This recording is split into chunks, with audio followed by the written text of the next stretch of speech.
여러분 안녕하세요. 반갑습니다. 오늘도 한없는 하나님의 사랑과 자비의 마음을 알아가는 복된 시간이 되시기를 기도합니다. 함께 찬양하겠는데요. 528장입니다. 예수가 우리를 부르는 소리, 우리 함께 찬양합니다. Softly and tenderly Jesus is calling, calling for you and for me.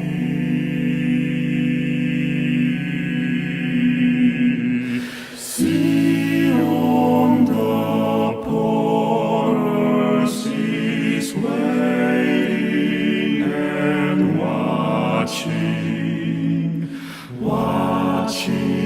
for you and for me.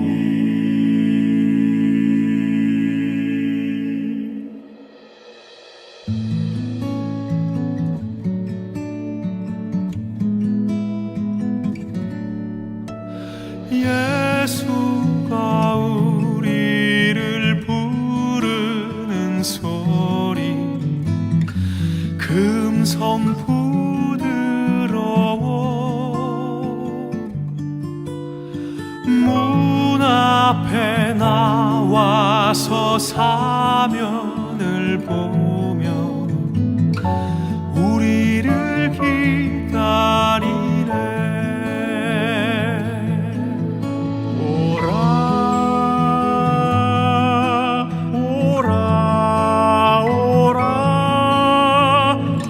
방황치 말고 오라.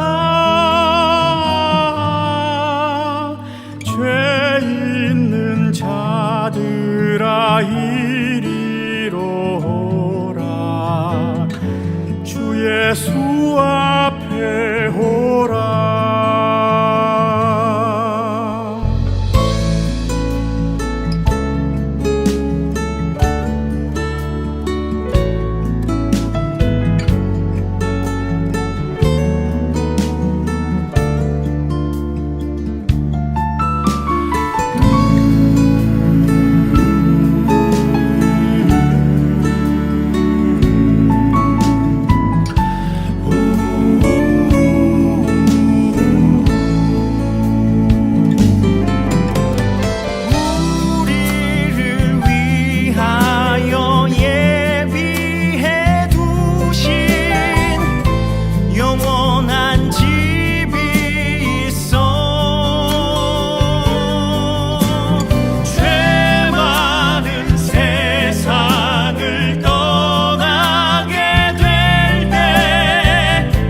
영접해 주시겠네.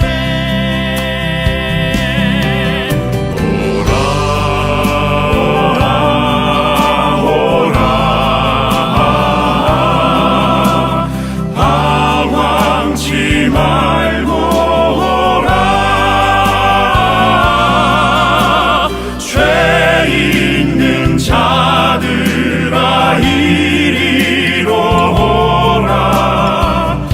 주 예수 앞에 오라. 주 예수 앞에 오라.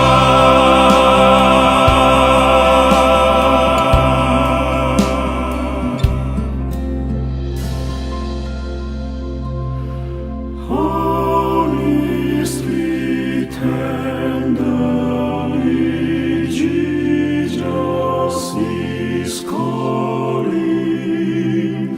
calling a sinner, come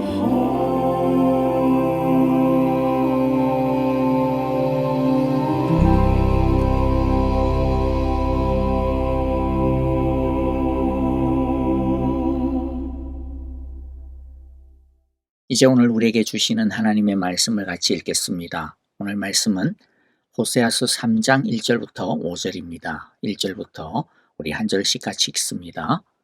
여호와께서 나에게 또 말씀하셨다. 너는 다시 가서 다른 남자의 사랑을 받고 음녀가 된 그 여인을 사랑하여라.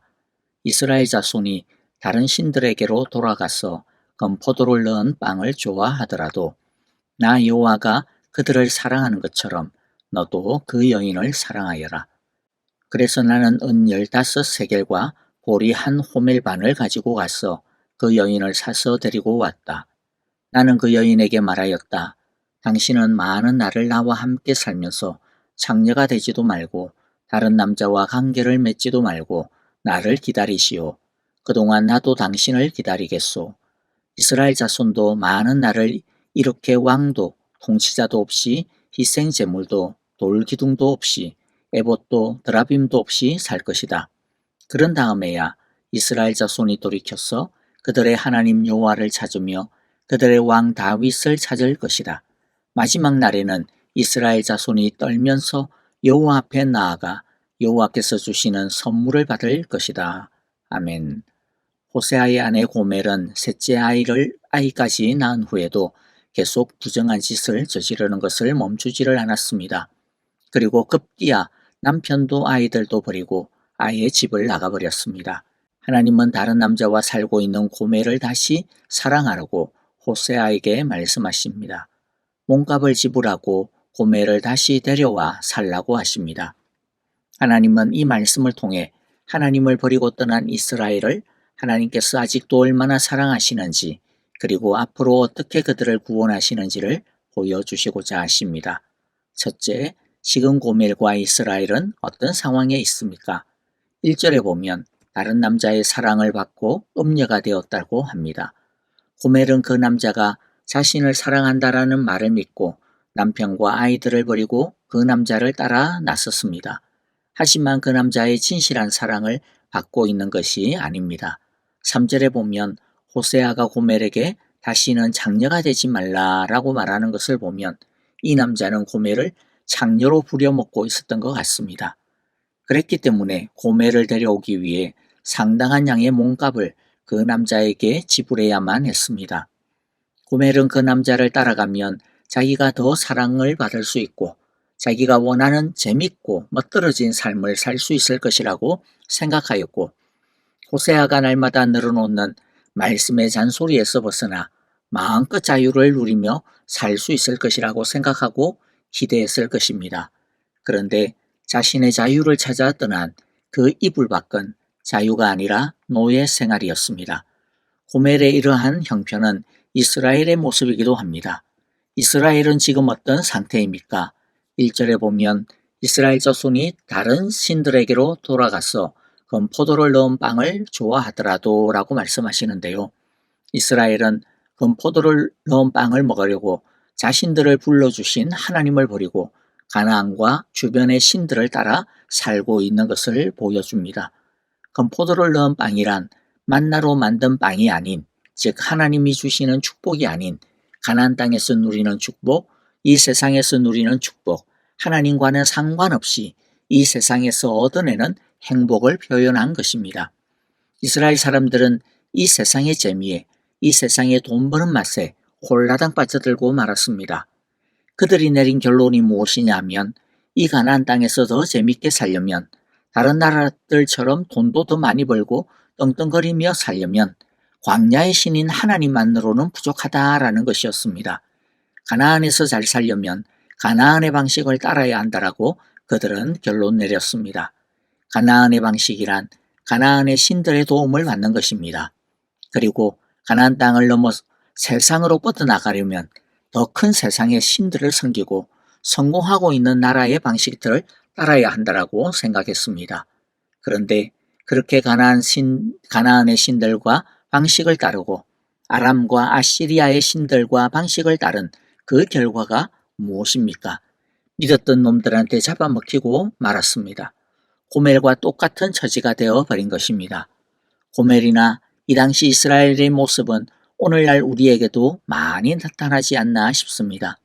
우리들이 건포도를 넣은 빵에 눈이 뒤집어 버리면 하나님의 말씀만 따라하고 하나님의 말씀만 맞추다가는 도태되기 십상이겠구나, 뒤처지기 십상이겠구나 라고 하는 불안에 빠지게 됩니다.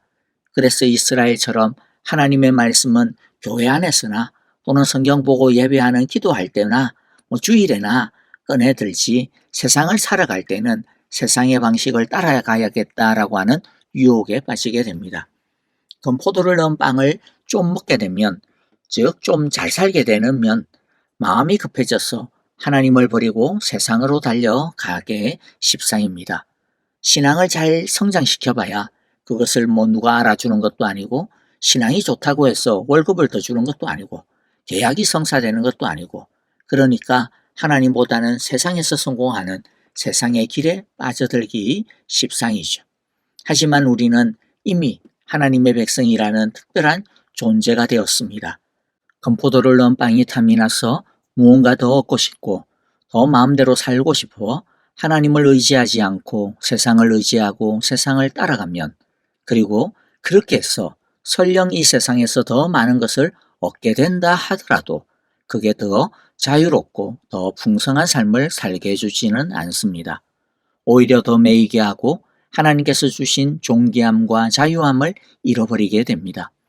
하나님께서 우리에게 원하시는 것은 이 세상의 어떤 풍요로운 삶보다 하나님을 더 사랑하는 것입니다. 하나님은 가난할 때도 하나님이 중요하고 부요할 때도 하나님이 중요하길 바라십니다. 왜냐하면 하나님은 이 세상의 어떤 것보다 이 세상의 건포도 넣은 빵의 축복과 행복보다 더 큰 분이시기 때문입니다. 그러므로 우리는 눈앞에 보이는 건포도 넣은 빵의 시험을 이겨야 할 것입니다. 그러기 위해서는 먼저 이 건포도 넣은 빵을 부인해야 합니다. 부인한다라고 해가지고 그런 거 필요 없다, 이 세상에서 그런 거 아무것도 아니다라고 무시한다라는 것이 아닙니다. 오히려 이 세상의 것들이 필요하고 중요한 것이기는 하지만은, 그러나 문제는 뭐냐? 그것은 하나님이 주시는 선물에 불과하다라고 하는 것을 아는 겁니다. 하나님이 주시는 일반 은총에 불과할 뿐이라는 것이죠. 그러니까 우리에게 중요한 것은 선물입니까? 아니면 그것을 주시는 하나님입니까? 우리에게 중요한 것은 그 선물을 주시고 그 일반 은총을 주시는 하나님이 중요하다라고 하는 것을 아는 것, 그게 진짜 부인하는 것입니다. 그러므로 건포도빵이 아니라 그 건포도빵을 주시는 하나님을 우리가 제대로 알고 믿어야 할 것입니다. 우리는 건포도빵이나 이 세상에 대한 사랑으로 사는 사람들이 아니라 하나님의 은혜로 사는 사람들입니다. 그러므로 많든지 적든지 하나님이 주시는 것을 감사하며 살아야 할 것입니다. 그렇지 않고 물질의 마음을 뺏기고 하나님이 주시는 것 이상으로 자꾸 욕심을 부리면 결국에는 비참한 고멜처럼 노예가 되고 맙니다. 두 번째, 우리가 함께 알기를 원하는 것은요, 그럼에도 불구하고 이스라엘을 사랑하시는 하나님이십니다. 1절에 보면 이스라엘 자손이 다른 신들에게로 돌아가서 건포도를 넣은 빵을 좋아하더라도 나 여호와가 그들을 사랑한다라고 말씀하십니다. 우리를 향하신 하나님의 사랑이 얼마나 대단한지 모르겠습니다. 그래서 이 말씀을 듣고 오히려 간이 배 밖으로 나오는 경우도 있지 않을까 좀 걱정이 많이 되기는 하는데요. 어렸을 때 그런 생각을 하고 또 목사님들에게 물었던 것이 기억이 납니다. 하나님께서는 내가 무슨 짓을 해도 사랑한다라고 하시니 그러면 내가 하나님을 믿으면서도 내 마음대로 살고 그냥 죄도 마음대로 짓고 그래도 나를 사랑하시겠네. 그래도 나는 결국에는 천국 가겠네 라고 하는 말이죠. 우리가 잘 아는 구원의 교리 중에 성도의 견인이라고 하는 것이 있습니다. 하나님께서 한번 구원한 사람은 끝까지 천국까지 인도해 주신다. 절대로 구원이 취소되지 않는다라고 하는 것이죠. 그래서 한번 구원은 영원한 구원, 이렇게 말할 수 있는 거죠. 그런데 이 귀한 진리를 지 마음대로 해석하고 자기 마음대로 생각을 해서 자기 마음대로 살고 죄를 짓고 살면서도 아주 뻔뻔한 사람들이 간혹 있습니다. 그래도 자기는 천국 갈 것이라는 거죠. 자기는 구원 얻은 것이 분명하기 때문에 자기는 무슨 짓을 해도 천국 간다라는 것이죠. 여러분, 과연 이 말씀이 우리가 우상 숭배를 하든 건포도 떡을 사랑하고 즐기든 무슨 짓을 하고 살든 하나님은 아무 상관없이 나를 무조건 사랑할 것이다, 그 사람을 무조건 구원해 주실 것이다 라고 하는 그런 뜻일까요? 어떻게 살아도 하나님은 아무 상관하지 않는다라고 하는 그런 뜻일까요? 절대 그렇지 않습니다. 만일 이 하나님의 한없는 사랑과 은혜와 용서의 자비를 이렇게 이용하고 있는 사람이 있다면 그 사람은 하나님의 사랑을 제대로 이해하지 못하고 있는 무지한 사람이거나, 또는 그 사람은 하나님의 사랑을 악용하고 남용하고 있는 간악한 죄에 빠져 있거나, 아니면 그 사람은 자기는 하나님의 백성이라고 말하고 믿고 있을지는 몰라도 실제로는 하나님과 아무 상관이 없는 사람일 것입니다. 사도 바울은 로마서에서 이런 사람들의 강조한 말에 대하여 이렇게 단호하게 거부하고 있는 것을 우리가 봅니다. 로마서 6장 15절입니다. 그러면 어떻게 해야 하겠습니까? 우리가 율법 아래 있지 않고 은혜 아래 있다고 해서 마음 놓고 죄를 짓자라는 말입니까? 그럴 수는 없습니다. 왜 그럴 수가 없습니까? 하나님의 백성된 사람은, 하나님을 믿는다라고 하는 사람은 이전처럼 마음 편하게 죄를 짓고 살 수 없는 존재가 되었기 때문입니다. 비록 때때로 넘어지고 그럴지는 몰라도 적어도 그 마음에는 죄가 아니라 하나님의 의를 따라 살아야겠다라고 하는 새로운 마음, 새로운 자아가 생겼기 때문이죠. 로마서 6장 11절에 이와 같이 여러분도 죄에 대해서는 죽은 사람이요 하나님을 위해서는 그리스도 예수 안에서 살고 있는 사람이라는 것을 알아야 합니다. 하나님은 죄인을 부르실 때는 있는 모습 그대로 받아주십니다. 무조건적으로 사랑해 주십니다. 그러나 일단 하나님의 자녀가 되고 난 다음부터는 있는 모습 그대로 내버려 두시지 않습니다. 하나님을 닮아가기를 원하십니다. 그것이 하나님의 사랑입니다. 죄 가운데 가만히 내버려 두는 것은, 그렇게 무조건 오냐 오냐 하며 키우는 것은, 그런 눈먼 사랑은 절대로 자식을 사랑하는 현명한 양육의 방법이 아니라고 하는 것을 다 아실 것입니다. 진짜 자식을 사랑하는 현명한 부모는 매를 들어서라도 그 자녀가 바로 되기를 원하고 죄에서 떠나도록 할 것입니다. 그게 현명한 부모의 참된 사랑인 것이죠. 그러므로 혹시라도 우리 중에 누구든지 하나님의 은혜와 사랑을 부적으로 삼아 마음대로 살려고 해서는 안 될 것입니다. 자, 그러면 하나님께서 이스라엘 자손이 다른 신들에게 돌아가서 건포도를 넣은 빵을 좋아하더라도 나 여호와가 그들을 사랑하겠다라고 말씀하시는 뜻이 무엇일까요? 그것은 그만큼 하나님의 사랑은 메마르지 않고 있으니, 아직도 버리지 않고 있으니, 사랑하고 있으니 다른 신들에게서 하나님께로 속히 돌아오라는 말씀인 것입니다. 건포도를 놓은 빵을 좋아하여 그 건포도 빵에 목숨을 걸고 쫓아다니지 말고 그 빵을 주시는 분이 하나님이심을 다시 깨닫고 하나님을 사랑하고 하나님을 목숨 걸고 쫓아다니라는 것입니다. 그리하면 언제든지 너희들이 이때까지 무슨 죄를 지었든지 상관하지 않고 용서하시고 회복시키실 것이라는 말씀인 것이죠. 사실 우리는 고멜이나 이스라엘 사람들처럼 너무나도 자주 하나님이 아닌 다른 길을 기웃거릴 때가 얼마나 많습니까? 우리도 건포도 넣은 빵의 유혹에 넘어갈 때가 얼마나 많습니까? 그러나 사랑과 자비가 한이 없으신 하나님은 우리가 연약하여 죄 가운데 있을 때에도 우리를 사랑하여 손짓하며 우리의 이름을 부르고 계십니다. 어서 돌아오라고 부르고 계십니다. 그리고 하나님의 사랑과 긍휼을 믿고 의지하여 그 넘어진 자리에서 일어나 우리 하나님께로 돌아가면 사랑이 많으신 주님은 언제든지 우리가 무슨 죄를 지었든지 상관하지 않으시고 우리를 안아주신다 말씀합니다. 심지어는 기억지도 않으신다라고 말씀해 주십니다. 우리 모두 우리를 기다리시는 우리 아버지의 품에 날마다 안기기를 간절히 기도합니다. 셋째, 고멜을 다시 사오는 호세아, 다시 재결합하는 호세아와 고멜을 우리 살펴보겠습니다. 비참한 노예 생활에 매여 있던 고멜을 하나님은 어떤 값을 지불해서라도 꺼내시기를 말씀하셨습니다.